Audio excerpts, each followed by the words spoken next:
Building a scene as magnificent as Dumbledore's office or the many other amazing locations at Hogwarts takes more than wood, nails, plaster and paint. It takes imagination. How do you create a world that's never been seen? Filmmaking by its very nature is a collaborative medium, so you make sure that you have the best people working for you. That's the first thing. For me, and probably for most other designers, there is no real procedure about how you get an idea or where you take it from. Often I find myself staring at a blank sheet of paper. It starts with a script, which acts as a blueprint for the imagination. Working with the director, the production designer conjures up the look of the story and works with the many artisans to create the world of Harry Potter. In the case of Dumbledore, I think initially it was the blank sheet of paper, but then it occurred to me that the brief was, this is the boss, you know, this is the big man, he has the best office. It is meant to be located inside a tower, and so that was something that was discussed at the beginning and something that's reflected in the architecture. For Dumbledore's office, Stuart and I talked about it briefly, and then he met with a concept artist, and then the drawings were brought to me, and I looked at the drawings and I said, that's perfect. A man of Dumbledore's stature, this is the kind of office he should have. We presented it to some people who said, we can't afford that office. You'll never be able to make that office. Stuart and I said, well, it's Dumbledore's office. He needs to have this staggering office. Admittedly, this is a big budget film, but even so, every film, however big the budget, has its constraints. You know, the dreams are always more expensive than the purse will allow. So after a lot of help from our producers in terms of securing the funds to build the office, we were able to begin work on Dumbledore's office. I think at our busiest, we were probably about 250 construction people with various specialities: carpenters, riggers, plasterers, painters. So all of those skills come together. They take the drawings, the carpenters, you know, literally build the structure of the set. The plasterers come along and put the skin on it, the skin being this gypsum chalk plaster finish. The bit you actually photograph is what the painters do. So it's a kind of relay race, really. All those skills come in one after the other. The set decorations consist of the furniture, such as the paintings, desks, bookcases, and even the telescope found in Dumbledore's office. In the case of Dumbledore's office, there are script requirements. The outer room, there have to be portraits of previous headmasters, and they're all sleeping and snoring. And so the first room had to be predominantly these portraits, which were all commissioned. Obviously, you can't go out and rent portraits of wizards sleeping. I mean, they do not exist. So a team of 4 or 5 artists painted wizard portraits. Dumbledore, he's interested in all things celestial, in astronomy, in scientific instruments, and so he has the most extraordinary telescope. We thought it was important to have that particular telescope in Dumbledore's office because we may want to use it on a 3rd or 4th film. So we looked at ancient astronomical instruments and built, with drawings, sketches, this bizarre piece of machinery. Our goal with it always, it's fantasy, yes, but we wanted to root everything in a reality. We did not want things to be purely fantastical. Good morning, everyone. Good morning, the greenhouse was a chance to sort of show another side of Hogwarts. So the greenhouse, it had to feel like it's existed for hundreds of years, and it had to feel like a very earthy, natural place. The origin of the set was probably for cost reasons as much as anything initially, to go to a real greenhouse if we could. The best greenhouses in this country are in Kew Gardens. The day came that we were to scout. Anybody who's lived in London probably knows that the air traffic is a problem. I think we'd stepped out of the bus, we'd been there for 3 minutes, and it was quickly apparent that this was never going to work as a film location. So we came back here, and you know, same concept actually, but suddenly the Kew Gardens greenhouse was something that we also built, part full size, part perspective, and part scenic painting, just flat, 2-dimensional scenic painting.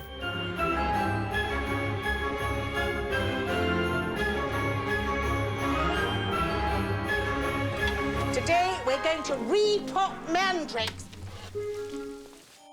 The script calls for numerous things to fill the bookcases, desks, and other furnishings the set decorator has sourced. Some objects are antiques, some are brand new. It's up to a group of talented people from the props department to find, construct, and place all of these elements. Stephanie McMillan is the set decorator and is therefore largely responsible for colour and for texture. In Dumbledore's office, the idea was that he was interested in astronomy, so we really went for that, and there were astrolabes and orreries in his office. In a film like this, where magic grows out of seemingly ordinary things, that the chances are you pretty much have to make special props. Okay, come on. The burrows, to me, I felt that it's got to be filled with sort of magical, whimsical inventions. Your sons flew that enchanted car of yours to Surrey and back last night. Did you really? How'd it go? This house is jammed full of things collected, things seen, things found, 1,000 different things. I'm sure 1,000's an underestimate, actually. And the shopping for that took place over many, many months. Stephanie and her team would go to auctions, and then some of the very special ones, the special clocks, were made by our prop-making department. The frying pan and the knitting needles we thought would be really fun to do practically, so we actually put quite a lot of time and effort into building knitting needles that knitted on their own. In fact, one of our crew spent a long time coercing his mother into doing lots of knitting for us so that he could video it and see how the knitting needle should operate. It's not much, but it's home. I think it's brilliant. You go onto these sets and you see them for the first time and they're completely dressed. I mean, these are places that you could actually go in and live. You could actually read the books, use the instruments, sleep on the sofas because they're so comfortable. And it's an incredible experience to walk onto these sets because you believe that they're real. Well, sit down. Before shooting begins, the visual effects are thoroughly planned. The effects often combine film footage with computer-generated images. Creatures, such as forks, however, are partly constructed for placement in the scenes as they are filmed. With Harry Potter, all the concepts, the sort of initial discussions, come about through meetings between the director of the art department, John Richardson in special effects, myself, primarily to work out who's going to do which bits. Who is it? With Aragog, we sat down in meetings at the very beginning. You know, everyone is going, well, of course, Aragog has to be CG. He's enormous, you know, it couldn't possibly be done for real. And so, sort of like a fool, I went, excuse me, I think we can build that. And it's always scary when you've built something that's taken that long and it's that complex, and the whole scene is centred around this character in one way. Sort of, if it didn't work, they were going to CG it. And in fact, when they did the rough cut of the scene, they apparently decided they don't need to CG him at all. At that point, Chris Columbus did turn around to me and say, well, you did say you could do that. And, you know, I said, yes. And it doesn't stop me being completely surprised. Forks? The Phoenix, it's a very complex creature to start with, and feathering is very different from hair or anything else because you're working with real feathers, and it's very difficult to duplicate that. I work very closely with the visual effects supervisors so that, you know, the guys who are actually modelling the feathers of the Phoenix in the computer can come and see our Phoenix, and we can talk to them and they can go, oh yeah, that's really lovely, but that's going to give us a nightmare, so you can offer something else. That kind of thing goes on all the time. Amazing! This is just like magic! The cinematographer's job is not only filming the scene, but lighting it as well. Lighting is important because it can make a scene feel safe or scary. Chris said, I'd like you to see the first film, and we'd like to go darker. Roger and I set out at the beginning. Hogwarts is a place that is magical and glowing, but as the events at Hogwarts take a darker and more serious and quite terrifying turn, the film gets darker, and the magical glow starts to go away. I think dark as a mood, how you achieve it might not entail less light, but it's just allowing the corners of the hall or the staircase to just go off into nothing.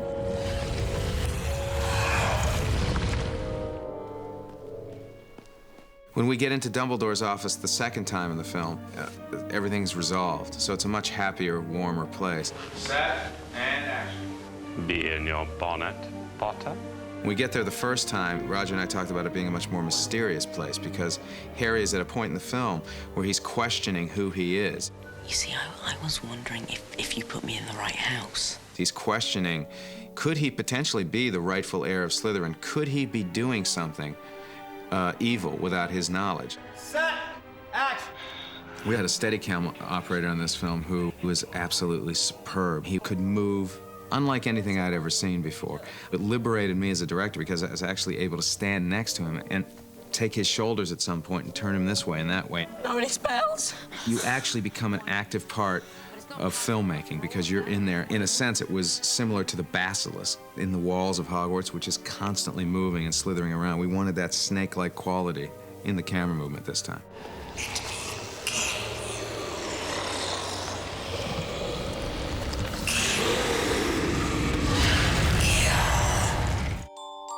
Working with the script, the costume designer uses the story as inspiration for their designs, always being mindful that the wardrobe complements the set.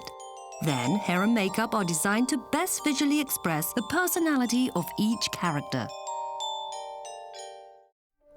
As a school treat, all exams have been cancelled. I think Dumbledore is one of those characters who very much had to proceed how he had the way he had already gone. Shall we? Dumbledore is difficult with all that hair. It's uncomfortable, especially with that he used to sit on it. So you'd always have to be there to lift it so that he could sit down. Where have you been? Morning, Weasleys! I thought Mr. and Mrs. Weasley's costumes are some of my favourite costumes I've ever done. It was a big design exercise, really, doing them, because we knew a lot about them from the books, and we know a lot about where they live from the books. And then Stuart Craig and I kind of discussed ever such a lot about their home life. And we knew all about her knitting, you know, how she loves knitting. And so I think we just went on a wool and tweed adventure, you know. I imagine that Mrs. Weasley has crocheted and knitted and pulled together all these things herself. Lockhart's character, it was very difficult because in the script it tells you that he wears lilac and pink and pale blue and all these sort of colours, and really within the colour scheme of the Harry Potter film that doesn't work. It would look vulgar and rather, you know, like the end of the pier sort of look. Can everybody see me? Can you all hear me? Lockhart has the most smashing smile, and Ken's teeth weren't actually perfect, so we had these amazing teeth made. And so when he smiles, they're absolutely perfect, top and bottom, white, dead straight. Lucius Malfoy. We tried a lot of things for Mr. Malfoy, and, you know, that was a tricky one. It's one of the worst things for a hairdresser, is putting a blonde wig on dark hair. We bleached his eyebrows at one point, but it took away that strength of character of his face. It detracted. So we went with the dark eyebrows and the light hair. Mark my words, Potter. One day soon, you are going to meet the same sticky end. Once the scene has been shot, the editor is needed to piece the film together. Then, sound effects and music add the finishing touches. Every day the film comes to me, from the shoot the day before, I cut all those pictures together. What a night. 9 raids. 9! Raids? Dad works in the Ministry of Magic, in the Misuse of Muggle Artifacts office. And show that to the director, where he and I massage it into the final story. What I do is I tell a story in pictures. Diagon Alley!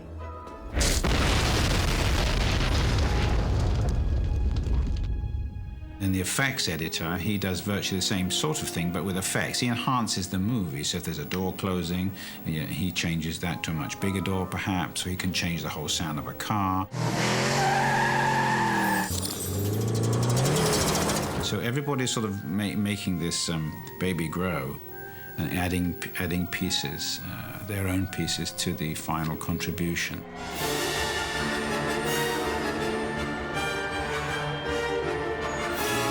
John Williams and I will sit down, and then we'll go through the film and talk about specific places that I'd like music to start and end.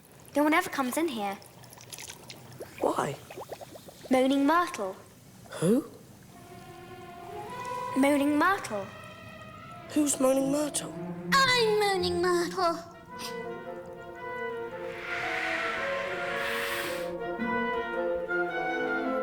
Composing an orchestra score for a film is a labor-intensive process because both Harry Potter films are almost completely scored from one end to another.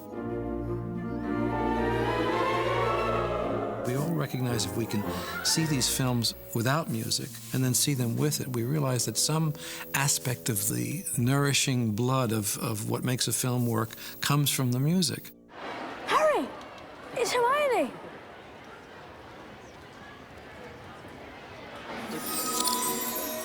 Harry! It's Hermione!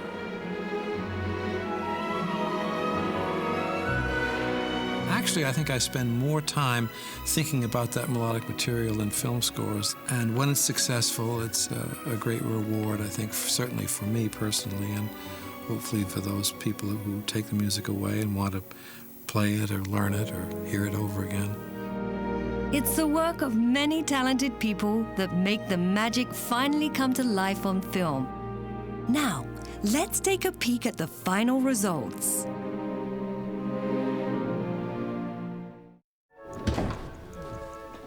Professor Dumbledore? There is sufficient evidence to have you both expelled.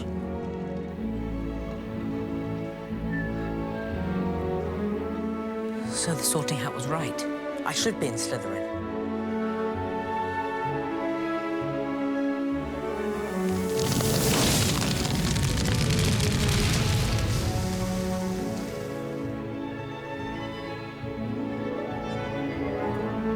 Be in your bonnet, Potter.